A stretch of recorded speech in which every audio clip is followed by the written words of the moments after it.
Bonjour, je suis heureuse de vous retrouver, j'espère que vous allez bien.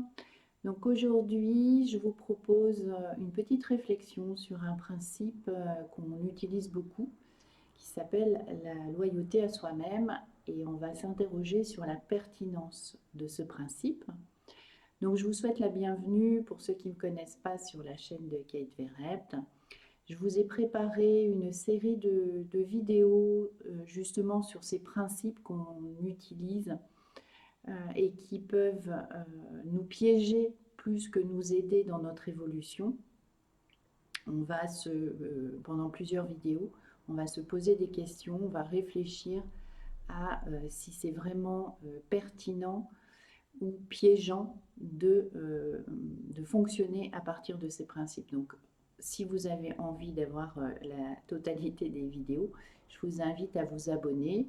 Et puis, si les vidéos vous plaisent, eh bien, vous mettez un petit like et puis vous pouvez même partager.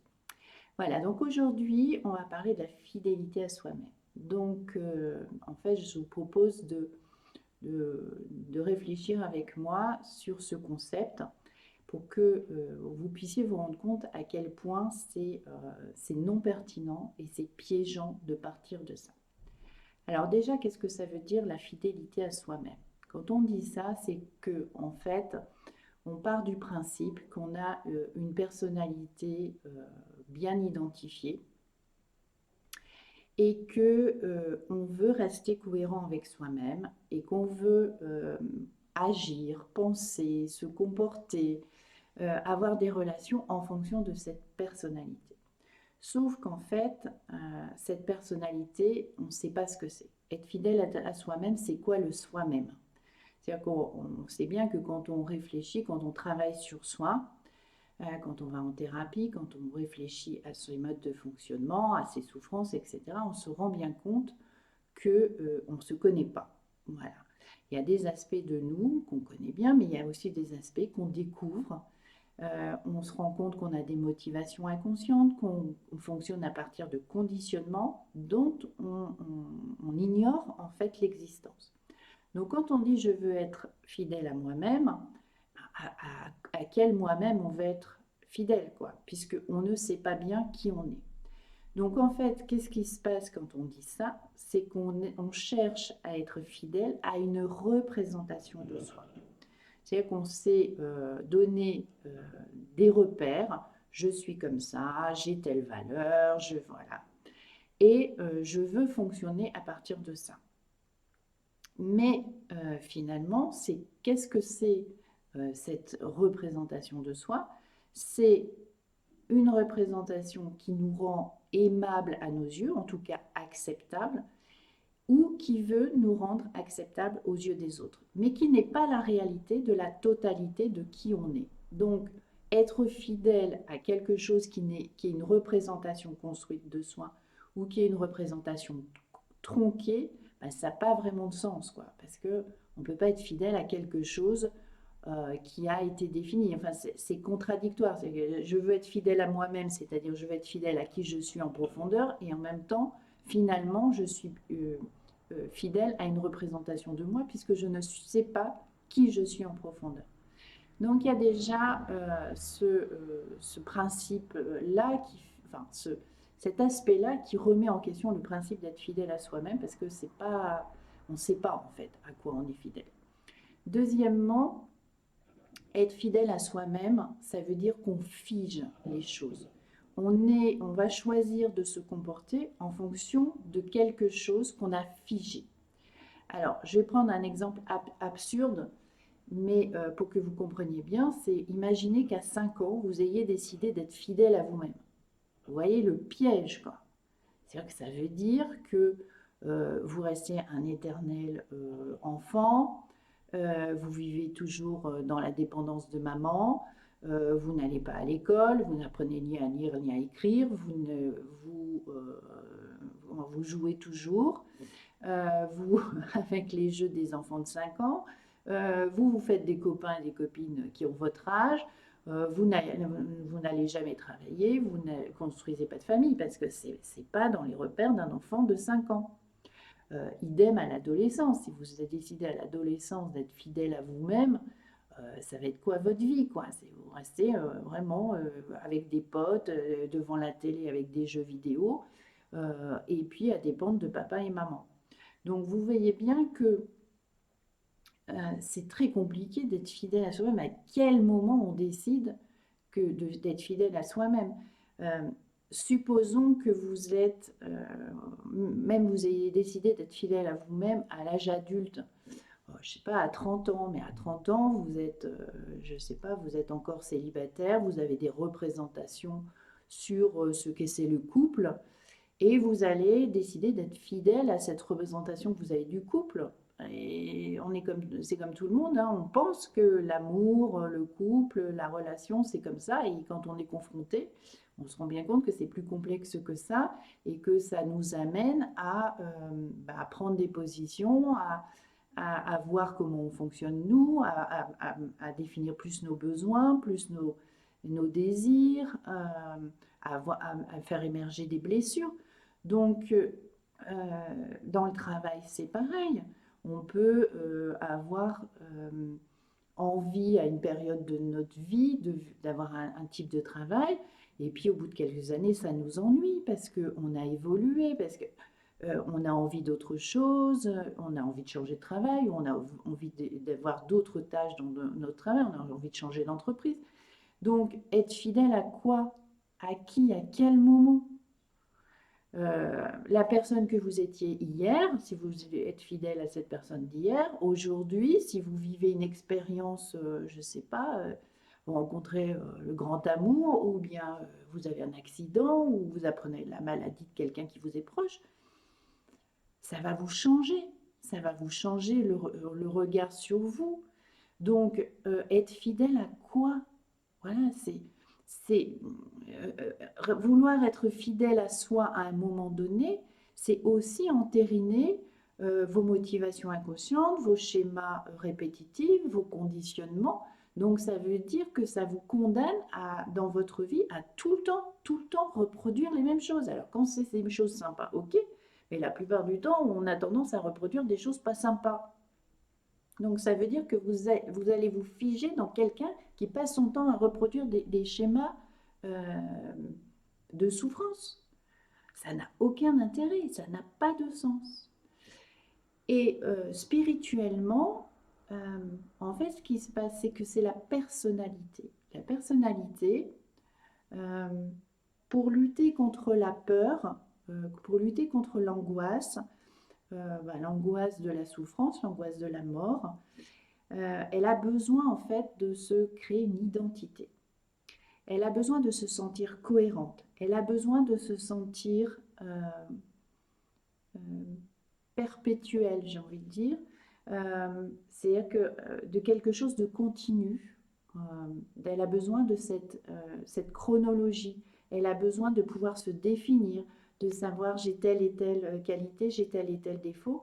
Je suis cette personne-là, j'ai ces valeurs-là, j'ai ces motivations-là. Sauf qu'en fait, on a bien vu, il y a plein de choses qui sont inconscientes et qui sont tout le temps en mouvement parce que on pense qu'on est ça, mais vu l'expérience qu'on a vécue hier, ben peut-être qu'on a déjà bougé certaines choses.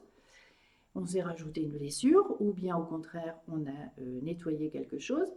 Donc, il n'y a pas vraiment de cohérence telle que la personnalité. On a besoin pour lutter contre la dépression et contre la peur de la mort et la peur de la folie, en fait. Hein.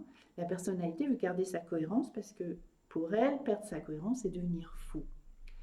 Or, en fait, cette personnalité, elle n'existe pas.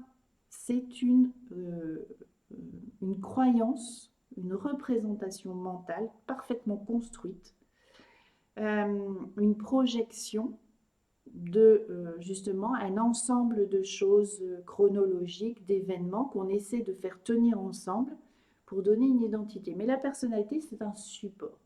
En fait, ce qui se vit en nous, c'est la vie.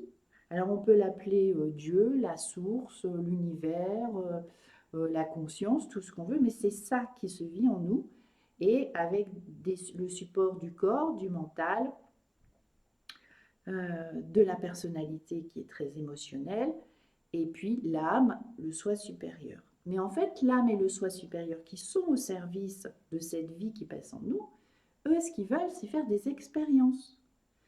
Eux, ce qu'ils veulent, c'est évoluer. C'est justement l'objectif, c'est de prendre conscience de plus en plus de que cette personnalité, c'est quelque chose qui se croit vrai et permanent, alors qu'en fait, la vie, c'est l'impermanence, c'est le changement permanent. C'est ce qui nous permet justement d'évoluer et de ne pas rester figé dans des schémas répétitifs, dans des blessures, dans la souffrance. Et donc être fidèle à soi, à quelque chose qui en fait est contre-productif du point de vue spirituel, parce que nous, ce qui nous est demandé, ce que l'âme et le soi spirituel nous offrent, c'est justement de pouvoir expérimenter, de pouvoir se découvrir sous toutes nos facettes, de pouvoir les accepter et de pouvoir voir que c'est magnifique, c'est qu'on peut évoluer, on peut changer. Il n'y a aucune raison d'être fidèle à soi. Euh, donc effectivement, vous allez me dire, mais comment je prends des décisions si je ne suis pas fidèle à ce que je suis? Mais en fait, c'est justement ce qui nous est demandé, c'est de ne pas rester, de ne pas acter, de ne pas penser, de pas parler, de ne pas être dans des relations en fonction de ce qui a déjà été. Mais à chaque instant, de se dire qui je veux être là. Donc, à chaque instant, je choisis qui je veux être. Je choisis euh, la, comment dire, d'utiliser la personnalité qui, elle, est incarnée, qui est dans un corps, qui a des émotions, qui a aussi un intellect qui lui permet d'analyser les situations et de prendre un certain nombre de décisions. Là, dans l'instant, qu'est-ce que je décide? Je ne suis pas obligée d'être fidèle à ce que j'ai été, à mes comportements passés. J'ai le choix et la chance de pouvoir, là, maintenant, choisir qui je veux être dans cet instant. Mais ça ne prédit pas non plus qui je serai dans 3 minutes face à quelqu'un d'autre, face à une autre situation. Et ça ne veut pas dire que je sois incohérent. Parce que ça ne veut pas dire qu'aujourd'hui, là, dans l'instant, je vais faire un truc et puis dans 3 secondes, je vais faire le contraire. Non. Parce que plus vous allez être dans l'instant et plus vous allez vous demander à chaque moment dans cette situation en face de cette personne en face de moi-même, qu'est-ce que je veux être, eh bien, qu'il y a quelque chose qui va se dessiner. Quelque chose qui est décidé. Parce que si vous avez envie d'être quelqu'un qui est sympa, qui est heureux, mais qui aussi assume quand il est en colère, quand il veut fixer des limites, quand il n'est pas d'accord avec l'autre, mais il y a une cohérence qui va se mettre en place. Mais ce n'est pas une cohérence construite avec ce que je voudrais être, avec l'image sympathique que je veux être. C'est une cohérence qui va se construire avec comment j'avance dans ma vie, comment je laisse la vie se manifester avec moi et comment je choisis consciemment à chaque instant ce que je veux vivre et ce que je ne veux pas vivre. Au lieu de me laisser réagir de manière conditionnée par quelque chose que j'ai prédéfini et qui doit toujours avoir des comportements stéréotypés, qui doit toujours penser de cette manière-là. Et là, en fait, je m'enferme moi-même. Et je me crée des murs dans lesquels je me tape la tête. Alors que, en fait, pour maintenir une cohérence, en fait, qui n'est qu'un enfermement et conditionnement. Alors que si j'accepte de ne pas être fidèle à moi-même, mais de choisir à chaque instant qui je veux être, quelle qualité, quel défaut, quelle émotion, quel sentiment, quelle énergie je veux vivre dans l'instant, dans cette situation, avec cette personne, avec moi-même, eh bien, en fait, je vais finir par construire une espèce de cohérence.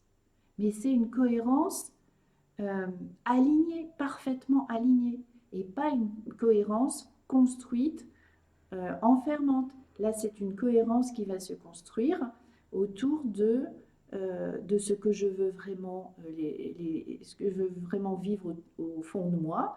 c'est-à-dire la paix, la joie.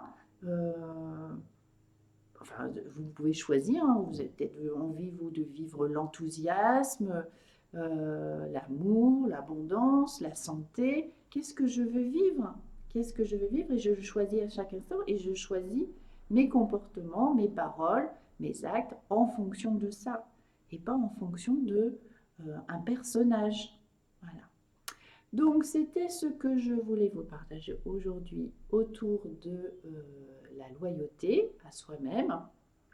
Donc, je vous souhaite une bonne journée. J'espère vous retrouver bientôt pour un autre sujet où on remettra en question justement ces choses ces principes qui nous enferment au lieu de nous amener vers vraiment la liberté. Je vous embrasse. À très bientôt.